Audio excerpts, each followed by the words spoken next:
Gemini, welcome to your monthly intuitive general tarot reading for October.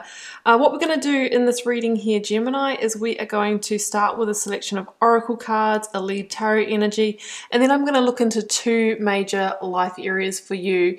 Business, money, finance, that kind of thing, and then love. So let's jump into it. I'm going to get started here with the Sacred Power reading cards, and as I'm shuffling those out, Gemini, just to let you know, you can find me on Facebook, Instagram, and TikTok. All the links are down below, including the link to my website, should you want to arrange a personal reading or healing for yourself, or learn tarot with me. I have the initiation at the price of $111 US through till October 16th, and it will never ever be at this price again, guys. Okay, I'm going to get the work your light out, and then we will do all of the oracle cards together. What have we got? We've got Rainbow Dragon. Yeah, what I'm seeing in this card here is about expression, creativity, coming out, showing up unapologetically exactly how you are. And also with that symbol of the dragon, you know, having the courage to stand up as yourself and maybe transform your life in some way. And I've got compassion. Okay, nice message here, you know, just making sure that we are seeing things from other people's perspectives, that, you know, we are able to treat others with the care that we would also like to be treated with. And some of you might be feeling a bit of a heart activation or heart chakra energy more than usual this month. And Gemini, I've got Imrama. Where are you being called to journey to?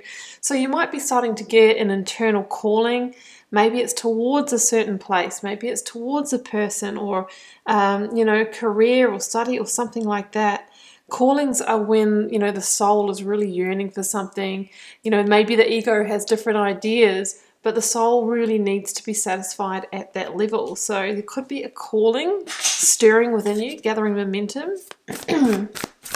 Maybe that calling is in alignment with that expression of self that we talked about in the Rainbow Dragon card. Okay, Gemini, your lead tarot energy, so the main energy that is around you this month, is the Nine of Cups. Wow, okay. You know, you might know this card as the wish fulfillment card, and it really is about a big level up in terms of your happiness, satisfaction, contentment. Maybe something that you have been trying to manifest is finally happening, is finally materializing. It's a card of being able to be proud of what you've achieved, a real card of achievement here.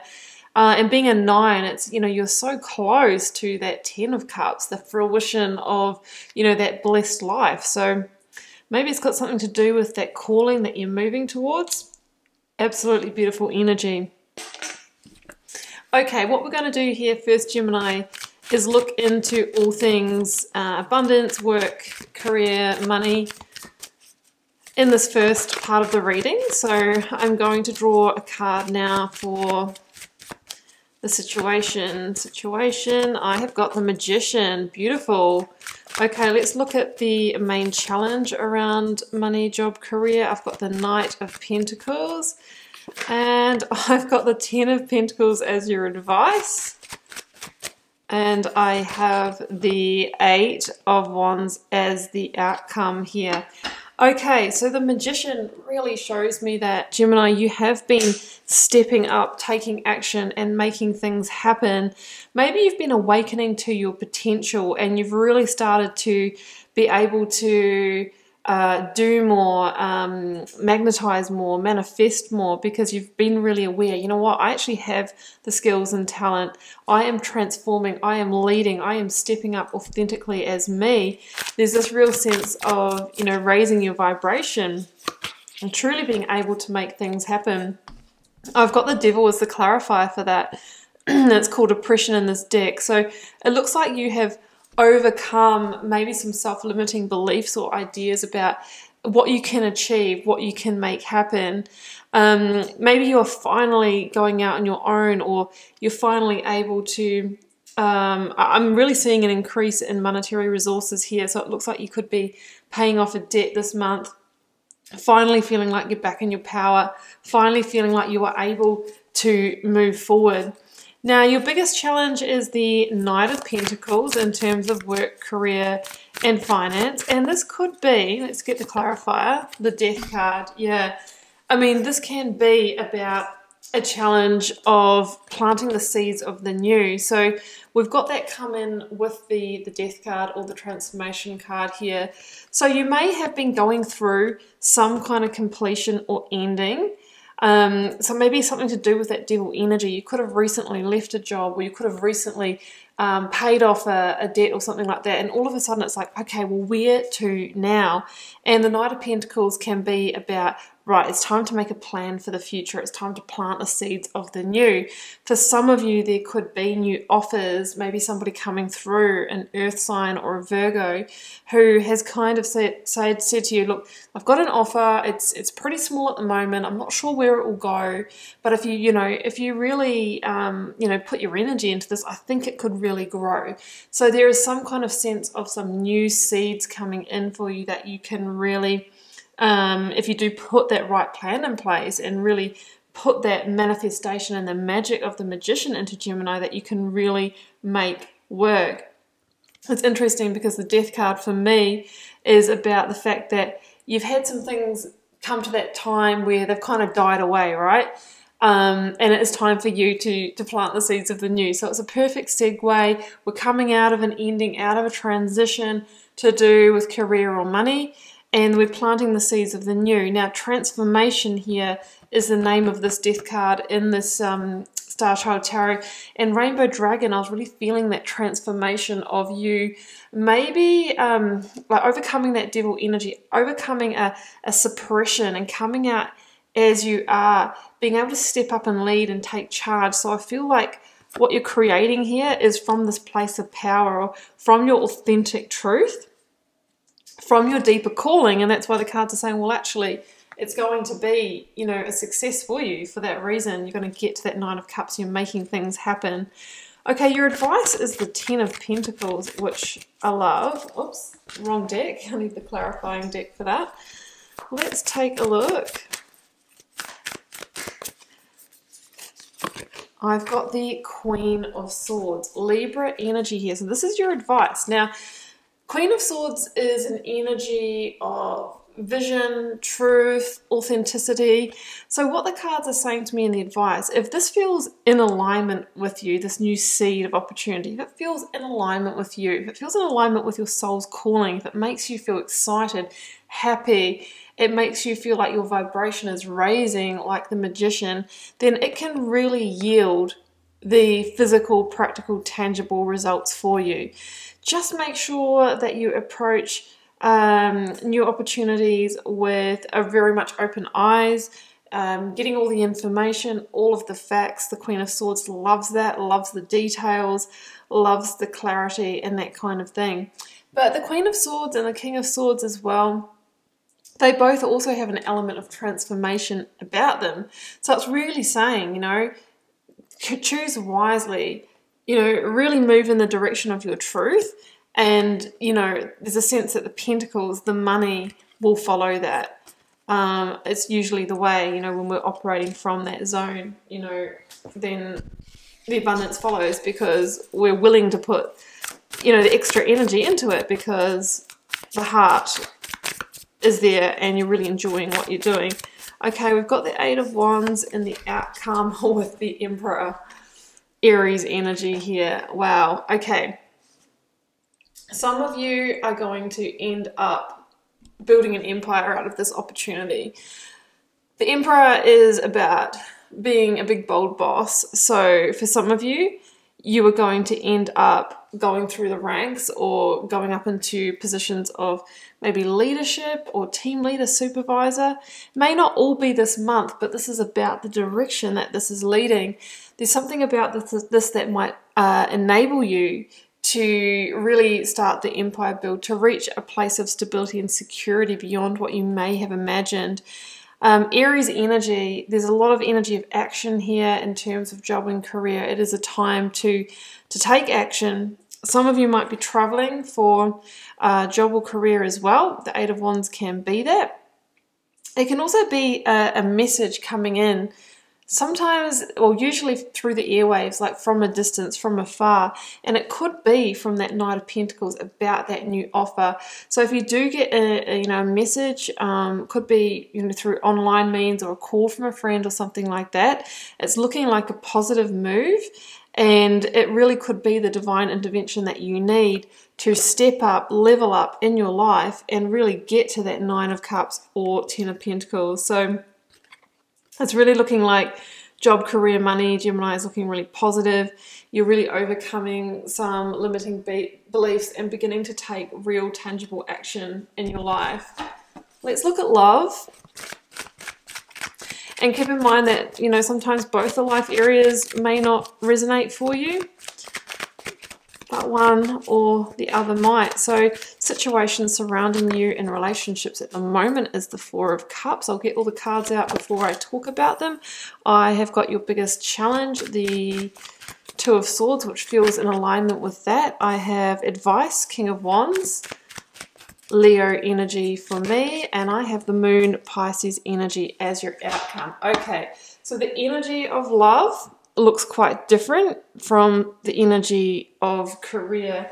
So you're showing up with the Four of Cups energy, Gemini, in terms of romantic love, and this can be the energy when we have become a little bit despondent or distant in our relationships. I've got the clarifier as the Eight of Pentacles. So a couple of things here. It could be that a relationship is kind of getting to that point where you're unsure if you want to pursue it. You're actually unsure if it's in alignment with your deeper callings is what I'm feeling. And that can cause you to pull away, become distant. There's even, boredom or apathy are also words that are coming through here as well. Now, together with the Eight of Pentacles, this could be because all of your energy and attention is going into work at the moment, right? That's known as the worker card. And, of course, it's quite difficult to put, equal amounts of energy into both areas. And I feel like that could be one of the reasons here. For others of you, you just know that, it's going to be hard work, or it's feeling like hard work at the moment. And I really feel like it is bringing you to some kind of decision-making point, some kind of crossroads. So that's what I see here, guys. And I always notice the Three Cups down here. And for me, that is 3 is the number of creation and bigger dreams. So I feel like whatever that calling is, and I think it's to do with work and career, it's taking your attention away from your relationship at the moment, and you are wondering whether it is truly in alignment for you. So it's going across life areas. Now, your biggest challenge is the Two of Swords. Biggest challenge is the Two of Swords with the Four of Cups again, guys, okay? I also saw the Three of Swords as I was shuffling that out. So one of the challenges here is seeing this clearly. Maybe because you're a bit clouded with work at the moment, you might not be seeing clearly or really being able to access how you truly feel. So that you might need to take a bit of a pause or sort of put action on hold at the moment. Others of you might feel like you are at a bit of a crossroads or stalemate in love or relationships right now. Now, for some of you, you might be feeling like that about an existing partner, and for others of you, it might just be that, you know what, I'm just not really looking for love right now. I'm just not really feeling it. I really want to focus on other things. Make sure that you really follow that intuition. And if you are trying to make a decision about a current partner, the advice always is to make that decision from a place of fact and logic and your intuition, but not from your emotions. Otherwise, we can make decisions because we feel bad for the other party and that kind of thing. Okay, your advice in love is the King of Wands, Leo energy. You may be dealing with a Leo or a Pisces, and Temperance, Sagittarius energy. So that could be Sagittarius as well, with that double hit of fire energy here. Okay, this is very much about guidance and future vision for me. There is a sense of healing in this card as well. Some of you might really feel like you're looking for the direction to take here. I do feel that there is a sense of the path forward not really being clear. And I think the cards are saying it's potentially not the month to make big, bold decisions at the moment. You're too busy focused on entrepreneurship or this kind of like boss empire building energy at the moment. There is a sense that the guidance will come, but maybe after you've reached this point of stability in your work situation. So that's what I'm really feeling here. And we're going to the moon next as well, which really can be about the fact that it's not clear which direction to go. And there's a lot of different things going on here. I feel like in the relationship there might be some undercurrents. Things have not really been spoken about. It's kind of like it's on hold until other things settle down, like the work situation. Or, you know, that there's just not the energy and focus going into it. So let's get the clarifier for the moon. The moon can be anything from secrets to deception to just not really having that clear path. We've got the 9 of Pentacles with that. Yeah. We're going from the 8 to the 9 of Pentacles, and the 9 of Pentacles is very much a individual energy. And it's also this energy of the entrepreneur, self-sufficient, you know, I am over here achieving things, I'm doing things, I'm looking in my own direction here. We've got the 8 of Pentacles, we've got all this activity in the work sector, and we've got the 9 of Cups here, which is like, we're so close to kind of breaking through here. So I feel like that's the kind of energy that you're in this month with relationships. Either not focusing on it if you're single, or if you're in a relationship, there is not a lot of energy going into that, but be mindful that that can cause disconnection. So that is, you know, if you are in a relationship, that's where the temperance energy might be saying, you know, we do need to bring some balance here. We're a bit out of balance this month in terms of this area. Make sure that you do nurture that, otherwise it can cause the disconnection and this kind of like undercurrent of sort of anxious energy here that the moon can really hold. It might be time to shed a little bit of light and a little bit of warmth and a little bit of romance back into that life area. Okay, Gemini, that is your monthly reading for October, and I really hope that gave you some insight for those life areas. Do keep in mind it's a general reading for the collective, may or may not resonate for you. Feel free to drop me a comment if you're called to share. I read them all and I try to interact with you all over there as well. Helps me get to know you guys, connect with your energy and see what the collective themes are. It's been a pleasure to read your cards, Gemini. See you back here for another one next week. Bye for now.